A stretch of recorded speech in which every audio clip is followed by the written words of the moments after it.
Le cobré alquiler a mi hermana cuando se vino a vivir conmigo después de su divorcio, y toda la familia me dice que soy una persona horrible por eso. Mi hermana menor llegó a mi casa con 2 valijas, el corazón roto y prácticamente sin trabajo estable, después de un divorcio que la dejó, según sus palabras, empezando de cero a los 30 años. Yo le abrí la puerta, le di la llave de repuesto, y un mes después le presenté una planilla de Excel con un monto de alquiler que tenía que pagarme cada mes si quería quedarse. Mi familia entera me dijo que era cruel, que estaba aprovechándome de un momento vulnerable de mi hermana, que ni siquiera mi propia madre me hubiera creído capaz de algo así. Meses después, cuando finalmente unté en que estaba usando mi hermana el dinero que decía no tener, mi punto de vista sobre todo esto cambió. Pero también, casi al mismo tiempo, unté algo sobre mi propio pasado que hizo que mi posición en esta historia fuera mucho menos sólida de lo que yo creía. Tengo 35 años, soy ingeniera,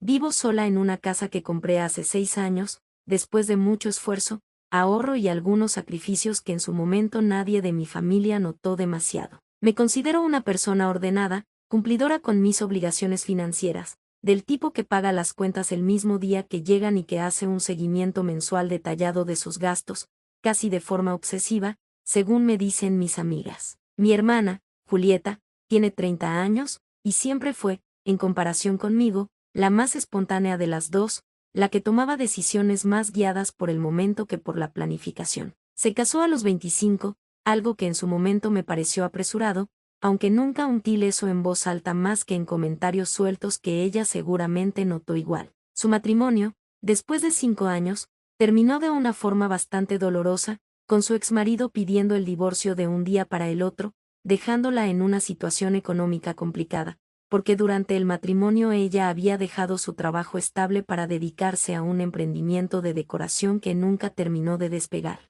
Cuando Julieta me pidió quedarse en mi casa, solo por unos meses, hasta reorganizarse, unté sentido ayudarla. Somos solo nosotras dos, mis padres viven en otra ciudad, y siempre tuvimos una relación cercana a pesar de nuestras diferencias de personalidad. Le unté que sí sin dudarlo. Le preparé el cuarto de huéspedes, y durante las primeras semanas todo funcionó con normalidad, como cualquier convivencia entre hermanas adultas, ella cocinando algunas noches, yo otras, compartiendo gastos de comida sin llevar cuentas exactas. El problema empezó cuando esos unos meses empezaron a estirarse sin ningún plan claro de por medio. Julieta no estaba buscando trabajo con la urgencia que yo esperaba, según lo que yo podía ver desde afuera. Salía seguido con amigas, se compraba ropa nueva de vez en cuando, cosas que, en mi cabeza, no encajaban con alguien que decía estar sin un peso después del divorcio. El primer roce fuerte fue cuando, después de casi 3 meses viviendo conmigo sin aportar nada económicamente más allá de algunas compras esporádicas de comida,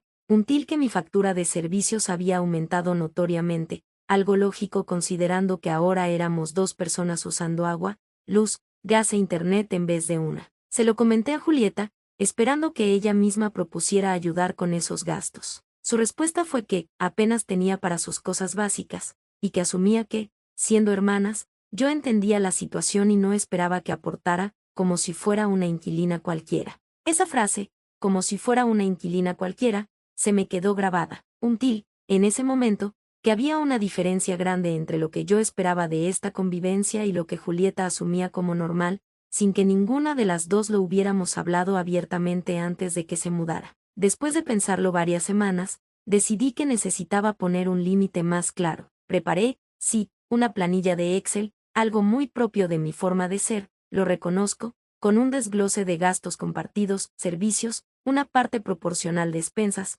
algo de comida, que sumaba un monto mensual bastante por debajo de lo que costaría alquilar un departamento propio en la ciudad, pero que igual representaba un compromiso económico real de su parte. Se lo presenté a Julieta un domingo, tratando de explicarle que no lo hacía por mezquindad, sino porque sentía que, sin ningún tipo de aporte de su parte, la convivencia se estaba volviendo desequilibrada, y que además, honestamente, creía que tener una responsabilidad económica concreta la iba a ayudar a moverse más rápido en su propia reorganización, en vez de quedarse cómoda en una situación sin plazos ni compromisos claros. Julieta se puso furiosa. Me dijo que no podía creer que su propia hermana le estuviera cobrando alquiler, en el peor momento de su vida, que ella hubiera esperado otro tipo de apoyo de mi parte, no una planilla de Excel con números fríos calculando cuánto le costaba vivir bajo mi techo. La noticia, como suele pasar en las familias, no tardó en llegar a mis padres y al resto de la familia extendida. Mi mamá me llamó,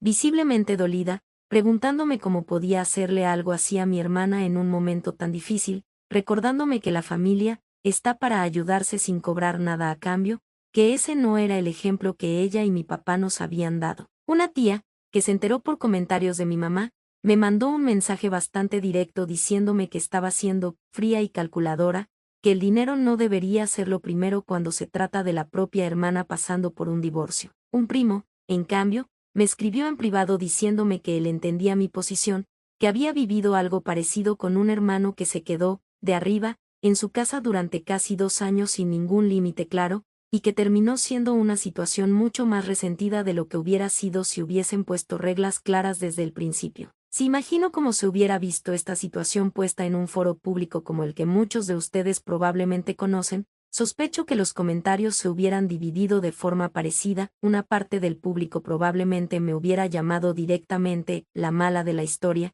acusándome de aprovecharme de la vulnerabilidad de mi hermana para sostener mi propio orden financiero. Otra parte, probablemente, hubiera defendido mi postura, señalando que poner límites económicos claros, incluso con familiares, no es cruel sino necesario, y que la ayuda sin ningún tipo de estructura muchas veces termina perjudicando más que ayudando a la persona que la recibe. Actualización 1. Esto lo escribo recordando las semanas que siguieron a esa conversación tensa con Julieta, porque la situación, lejos de resolverse, se volvió más compleja. Julieta terminó aceptando pagar el monto que le había propuesto, aunque con un resentimiento evidente que se notaba en pequeños gestos cotidianos, comentarios pasivo-agresivos sobre la casa de la dueña, silencios más largos de lo normal en las comidas que antes compartíamos con más soltura, mensajes cortantes cuando coordinábamos algo de la convivencia diaria. Durante los primeros 2 meses de este nuevo arreglo, pagó puntualmente, aunque siempre mencionando, de una forma u otra,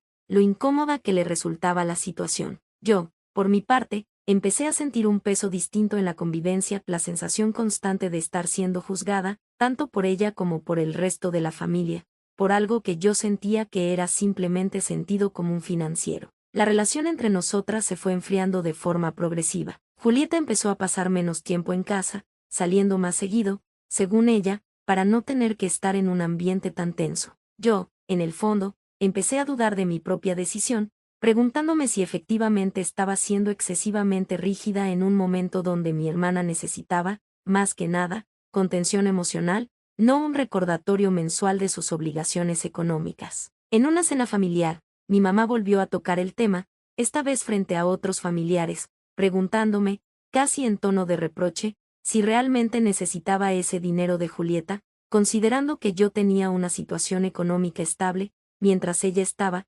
según mi mamá, reconstruyendo su vida desde cero. Le respondí, quizás con más frialdad de la que hubiera querido, que no se trataba solo del dinero en sí, sino del principio de que cada adulto, incluso en momentos difíciles, necesita mantener cierta estructura de responsabilidad, y que sentía que estaba siendo la única que sostenía ese límite mientras el resto de la familia esperaba que yo simplemente absorbiera el costo completo, económico y emocional, de la situación de Julieta. El punto de quiebre llegó de una forma que no esperaba. Un fin de semana, mientras Julieta estaba de viaje con amigas, un viaje que, según un til después, había costado bastante más de lo que ella decía poder permitirse, un til, revisando unos papeles del auto que compartíamos ocasionalmente, un resumen de tarjeta de crédito que ella había dejado olvidado en la guantera. No fue mi intención revisarlo con mala fe, simplemente un til, sin buscarlo, algunos consumos que me llamaron la atención, pagos recurrentes a una plataforma de inversión en criptomonedas,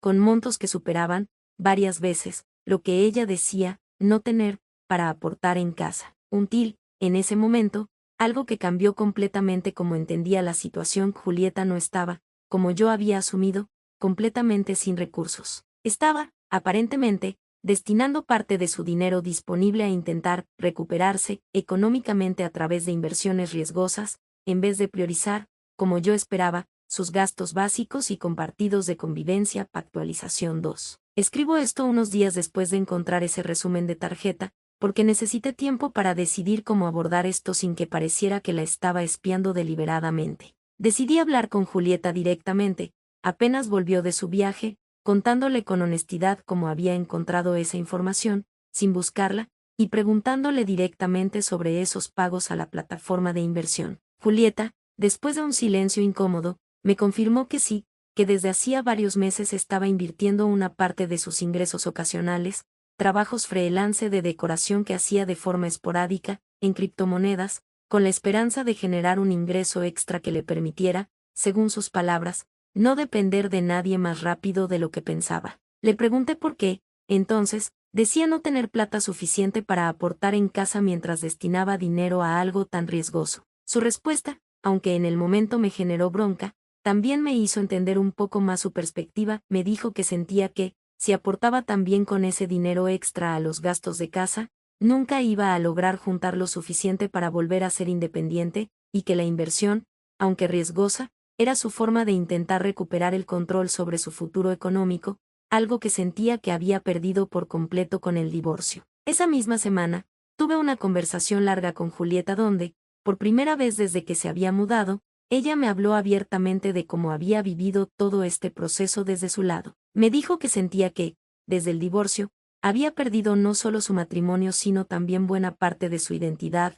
dado que durante años había organizado su vida alrededor de su pareja y su emprendimiento fallido, y que llegar a mi casa, un lugar ordenado, estable, perfecto, según sus palabras, la hacía sentir todavía más como un fracaso en comparación conmigo. Me dijo, también, algo que me golpeó de una forma que no esperaba, que recordaba, de hace años, cuando yo estaba terminando la carrera y pasando por un momento económico difícil, que nuestros padres me habían ayudado durante casi 2 años con parte de mi alquiler, sin cobrarme nada, sin ponerme ningún plazo ni condición, y que ella nunca había escuchado que yo les devolviera ese dinero de forma formal, ni que ellos me lo hubieran pedido. Vos tuviste tu propia red de contención sin condiciones cuando la necesitaste, me dijo, y ahora que yo te la pido a vos, me armás una planilla de Excel. Esa conversación me dejó pensando mucho más de lo que esperaba. Un que, efectivamente, había una parte de hipocresía en mi posición que no había considerado hasta ese momento. Yo había recibido ayuda familiar incondicional en mi propio momento difícil, sin ningún tipo de estructura ni devolución formal, y sin embargo estaba exigiéndole a mi hermana un nivel de responsabilidad económica que yo misma no había tenido que cumplir en su momento. Al mismo tiempo, que la situación de Julieta tenía una diferencia real respecto a la mía. Yo, en su momento, no estaba destinando dinero disponible a inversiones de riesgo mientras pedía ayuda para lo básico, simplemente no tenía los recursos, punto. La situación de Julieta era más compleja, si tenía cierto margen económico, pero estaba priorizando un objetivo personal de recuperación financiera por sobre el compromiso de convivencia que habíamos acordado. Decidí, después de pensarlo mucho, proponerle un cambio en el arreglo. En vez de cobrarle un monto fijo mensual sin matices, le propuse reducir ese monto a la mitad, reconociendo que necesitaba margen para intentar reconstruir su situación económica a su manera, pero pidiéndole, a cambio, mayor transparencia sobre su situación real, y un plazo más concreto para definir cuándo pensaba mudarse de forma independiente, en vez de dejar la convivencia abierta de forma indefinida. Actualización final. Julieta aceptó el nuevo arreglo, y aunque las inversiones en criptomonedas no le dieron el resultado que esperaba, perdió, según me contó después, una parte importante de lo que había invertido. La conversación abierta sobre nuestra situación cambió la dinámica entre nosotras de una forma que el dinero, en sí mismo, nunca hubiera resuelto. Empezamos a hablar con más honestidad sobre expectativas, sobre miedos, sobre lo que cada una necesitaba de la otra en ese momento particular de nuestras vidas. Hace un mes, Julieta consiguió un trabajo estable en una empresa de diseño, y está juntando dinero para mudarse a un departamento propio, algo que según sus propios cálculos, va a poder hacer en unos 3 o 4 meses más. La relación entre nosotras, aunque todavía con algunas cicatrices de esos primeros meses tensos, mejoró notoriamente desde que dejamos de manejar todo a través de reglas rígidas y empezamos a manejarlo a través de conversaciones más honestas, aunque incómodas. Con mis padres, tuve también una conversación pendiente sobre el dinero que me habían prestado años atrás. Les propuse, aunque tarde, empezar a devolverles una parte, algo que ellos rechazaron entre risas, diciéndome que nunca lo habían visto como un préstamo formal, sino como ayuda familiar sin condiciones, la misma lógica, en el fondo, que Julieta esperaba de mí. Hoy, mirando para atrás, No tengo una conclusión clara y cómoda sobre si actué bien o mal en toda esta historia. Por un lado, sigo pensando que poner algún tipo de límite económico, aunque sea simbólico, tenía sentido en una convivencia que se estaba estirando sin ningún plazo claro. Por otro lado, de la forma más incómoda posible, que mi propia historia familiar no había sido tan meritocrática, como yo me gustaba pensar, y que exigirle a Julieta un estándar que yo misma no había cumplido en su momento tenía, sin dudas, un componente de doble vara que no había considerado hasta que ella misma me lo señaló. Julieta, por su parte, también reconoció, con el tiempo, que parte de su enojo inicial venía de sentirse juzgada en un momento de mucha vulnerabilidad, más que del monto de dinero en sí, y que quizás, si hubiera sido más honesta desde el principio sobre su situación económica real, incluidas sus inversiones, la conversación entre nosotras hubiera sido mucho menos tensa de lo que terminó siendo. No sé si lo que hice al principio de esta historia fue lo correcto. Sigo pensando que había una necesidad real de poner algún límite, pero también entiendo, cada vez más, que la forma en que lo hice, con una planilla de Excel entregada casi como una factura, sin antes tener una conversación honesta sobre expectativas mutuas, probablemente generó más daño del necesario en un momento donde mi hermana ya estaba lidiando con suficiente dolor por su cuenta. Al mismo tiempo, tampoco creo que Julieta estuviera completamente libre de responsabilidad en cómo se manejó todo esto por ocultar información económica relevante, mientras pedía comprensión total de mi parte, tampoco fue del todo justo hacia mí, considerando que yo también estaba haciendo un esfuerzo real por sostener la convivencia de la mejor manera que sabía. Así que se las dejo a ustedes, porque sinceramente, después de todo este proceso, todavía no tengo una respuesta clara. ¿Fue correcto cobrarle alquiler a mi hermana en el peor momento de su vida, aunque yo tuviera mis razones? ¿O debí haber confiado en ella sin condiciones, de la misma forma en que mis padres confiaron en mí años atrás, sin saber, hasta mucho después, si esa confianza hubiera sido usada con la misma responsabilidad que yo esperaba?